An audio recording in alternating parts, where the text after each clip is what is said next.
ग्राम वाले घेरते हैं तो गांव वालों की तरफ बात करते हैं। अजीब स्थिति है, कभी बोलते हैं मैं धरना करूंगा, प्रदर्शन करूंगा, कभी इस्तीफा दूंगा, मगर ये सिर्फ जनता को बहकावे में लाने के लिए। इतना नैतिक ताकत नहीं है कि कैबिनेट में इस प्रोजेक्ट का हिम्मत के साथ विरोध करे जो जनता की विरोध है। अब आइए आपको वो बयान भी सुनवाते हैं जिसमें टीएस सिंहदेव लेमरू प्रोजेक्ट को लेकर ग्रामीणों को संबोधित करते हुए धरने में शामिल होने तक की बात कह रहे थे।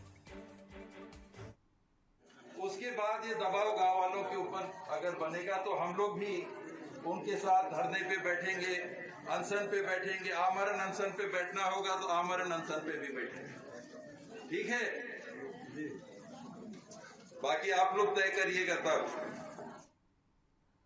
तो ये वो बयान हमने आपको सुनवाया और इससे पहले रमन सिंह का वो बयान भी सुनवाया जो उन्होंने इस बयान को काउंटर करते हुए दिया था। मोहन तिवारी इस वक्त हमारे साथ रायपुर से जुड़ रहे हैं। मोहन, एक तो ये कि हमने जब टीएस सिंहदेव साहब को देखा है, बड़ी बेबाकी से और साफगोई से अपनी बात रखते हैं, लेकिन एक मंत्री होने के नाते जब वो इस तरह के बयान देते हैं तो अक्सर विपक्ष के निशाने पर भी आते हैं।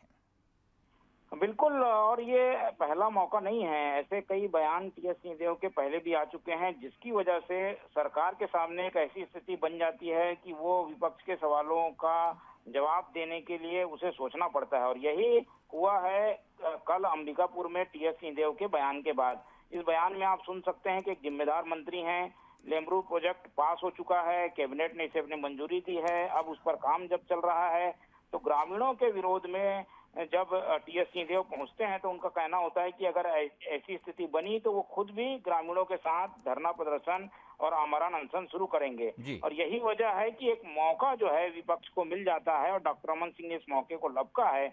और ये जो बयान वो दे रहे हैं उसमें ये बताने की कोशिश कर रहे हैं कि टीएस सिंहदेव के सामने जब कैबिनेट के बैठक में ये प्रोजेक्ट आया तब उन्होंने इस बारे में कुछ नहीं बोला। अब जब उनके क्षेत्र में विरोध हो रहा है तो इस तरीके के बयान दे रहे हैं, तो विपक्ष के निशाने में न केवल टीएस सिंहदेव बल्कि सरकार भी आती है। और विपक्ष एक तरीके से कोशिश कर रहा है अपने बयानों के जरिए ये बताने की कि कहीं ना कहीं कैबिनेट में इस बात को लेकर मतभेद है कि कोई प्रोजेक्ट किस ढंग से पास होता है। मंत्री बाहर कुछ कहते हैं, कैबिनेट में उस पर सहमति जताते हैं, तो विपक्ष के पास एक मुद्दा मिल गया है टीएस सिंहदेव के इस बयान के बाद। और टीएस सिंहदेव का ये बयान जो है वो सरकार की नीतियों के खिलाफ ही सामने आ जाता है। तो विपक्ष को एक तरीके से एक ऐसा हथियार मिल गया है जिससे वो एक तीर से दो निशाने लगा रही है। जी ठीक, मोहन, बहुत बहुत शुक्रिया तमाम बातचीत के लिए। और इस खबर पे इस वक्त ज़्यादा चर्चा के लिए हमारे साथ सच्चिदानंद उपासने साहब जुड़ गए हैं, वरिष्ठ बीजेपी के नेता हैं। उनके साथ घनश्याम राजू तिवारी साहब भी जुड़ गए हैं, कांग्रेस के प्रवक्ता हैं। आप दोनों का स्वागत है बंसल न्यूज़ पर। घनश्याम राजू साहब, पहले आपके पास आना चाहूँगा। दरअसल क्योंकि जिस बयान की वजह से इस वक्त पूरी खबर सुर्खियों में है वो आप ही की पार्टी के मंत्री की तरफ से आया है, और जो आरोप लगे हैं वो ये कि मंत्री को अगर कोई दिक्कत थी तो जब कैबिनेट में इस प्रोजेक्ट पर बहस हो रही थी या चर्चा हो रही थी तब उन्होंने इस तरह की बात नहीं की। अब दोहरे रवैये का आरोप उन पर लग रहा है, क्या कुछ सफाई आपके पास? देखिए, सफाई का विषय नहीं है। भारतीय जनता पार्टी और भारतीय जनता पार्टी के 15 वर्षों तक मुख्यमंत्री रहे डॉक्टर रमन सिंह जी, जिस लेमरू अभ्यारण्य के विषय पर वो बाबा साहब जैसे व्यक्तित्व पर जो कभी भी राजनीति में सच्चाई को स्वीकारने से गुरेज नहीं करते, वो बाकी भारतीय जनता पार्टी के नेताओं की तरह स्वयं पूर्व मुख्यमंत्री डॉक्टर रमन सिंह के झूठ नहीं कहते।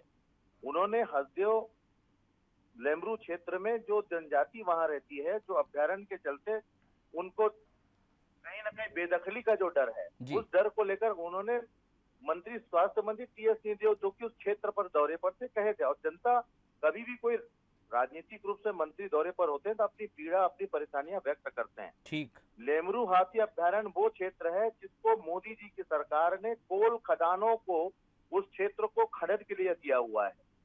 क्षेत्र की सांसद ज्योत्सना चरण दास महंत ने केंद्रीय कोल मंत्री से इस बात को लेकर आग्रह किया था कि लेमरू परिक्षेत्र में इन क्षेत्रों को जो मदनपुर और कुदमुरा वो क्षेत्र है जहां वनवासी रहते हैं उसे अपने परिक्षेत्र से अलग किया जाए।